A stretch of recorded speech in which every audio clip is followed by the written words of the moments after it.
ভাইরে, শুনেছিলাম বউয়ের সাথে তর্ক করে কোনো স্বামী পারে না, কিন্তু কয়দিন আগে দেখলাম সাইদ আব্দুল্লাহ বিয়ে করছে। তিনি কি তার বউয়ের সাথে তর্ক করে পারবে নাকি পারবে না? কেউ কেউ তো বলতেছে এটাই একমাত্র মেয়ে যে তার স্বামীর সাথে তর্ক করে পারবে না। ভাই থামেন, আগেই না জেনে লাফেন না। সাইদ আব্দুল্লাহ যাকে বিয়ে করেছে সেও পেশায় একজন অ্যাডভোকেট, কাজ করেন কর্পোরেট লয়ার হিসেবে।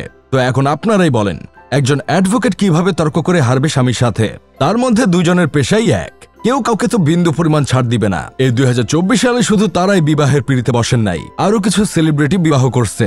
আজকে তাদেরকে নিয়ে একটু কথা বলবো।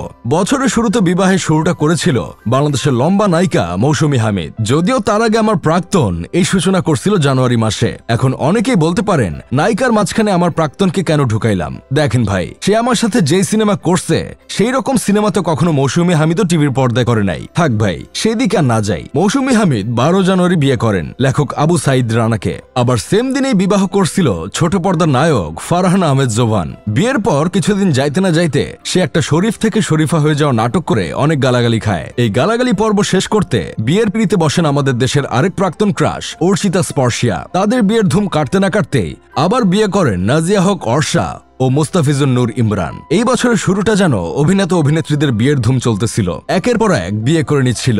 অবশ্য তাদের পরপরই বিয়ে করছিল আমাদের নর্মালাইজ ছিদ্রনায়িকা ও মডেল জিনাত শানু স্বাগতা। কিন্তু তিনি এতদিন আগে বিয়ে করেও আলোচনায় আসতেছিল না, তাই তিনি লিভ টুগেদারকে নর্মালাইজ করে একটা মন্তব্য করলো ডিসেম্বরে। ব্যাস, আলোচনায় চলে আসলো। এই ছিদ্রনায়িকার পর ফেব্রুয়ারি মাসে দ্বিতীয় বিয়ে করে সমালোচনা আসছিল তামিম মৃধা। নিজের 2 নম্বর বিয়েতে এভাবে গান গেয়ে উল্লাস করাটাকে কেউ ভালোভাবে নিচ্ছিল না। তারপর মাঝখানে কিছুদিন বিয়ের পর্ব গ্যাপ থাকার পর চুপ করে বিয়ের কাজ সেরে ফেলেন দেশ সেরা ইউটিউবার দালাল উদ্দিন আফ্রিদি। সারা জীবন ভ্লগ করে নিজের বিয়েতে ভ্লগ ভিডিও আপলোড করতে না পারার যে দুঃখ, সেটা হারে হারে টের পায় এবার দালাল উদ্দিন আফ্রিদি। আর লাস্ট দিকে এসে এই বছরের বিয়ের পর্ব শেষ করলেন সাইদ আব্দুল্লাহ। আমার বন্ধু কেরামতের আবার এদের বিয়ে নিয়ে কোনো কথা নাই। তার এই বছর মন খারাপ হয়েছে যখন সে শুনতে পারছে কীর্তি সুরেশ বিয়ে করছে। দেশি নায়িকাদের তো বিয়ে হচ্ছেই, ইন্ডিয়ান নায়িকাদেরও বিয়ে হয়ে যাচ্ছে। এই বছর তাপসী পান্নু রাকুল প্রীত বিয়ে করে ফেলছে।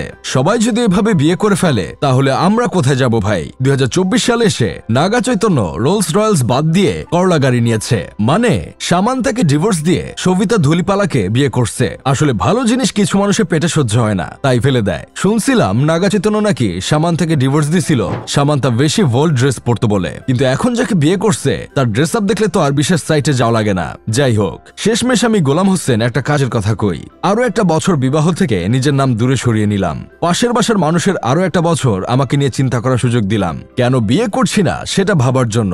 আমার কথা না হয় বাদ দেন, আপনি কেন এখন বিয়ে করতেছেন না ভাই? বয়স তো কম হলো না।